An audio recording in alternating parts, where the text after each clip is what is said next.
সেদিন যে অন্নপূর্ণা পূজা বাড়িতে গিয়েছিলাম তার দুপুরেরই লাঞ্চ মেনু নিয়ে তোমাদের কাছে চলে এসেছি শেয়ার করতে। তো চলো ফার্স্টেই এখানে দেখো আমি এসে বসেছিলাম, তো দিয়েছিল একটু ফ্রুটি আর একটা সন্দেশ।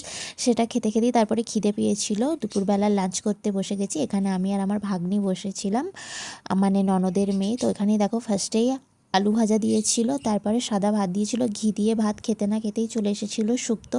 শুক্তো দিয়ে ভাত খাওয়া শেষ করতে না করতেই তারপরে একটা নোটে শাকের চচ্চড়ি দিয়েছিল, যেটা খাওয়া হতে তারপরে ডাল দিয়েছিল।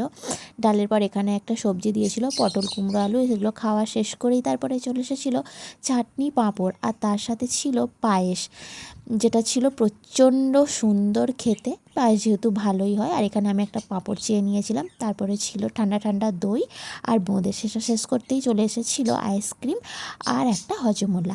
আইসক্রিমটা খেতে খেতে বাইরে চলে এসেছিলাম। ভিডিওটা ভালো লাগে একটা লাইক করে দিও আর আমার চ্যানেলটাকে সাবস্ক্রাইব করে দিও। টাটা।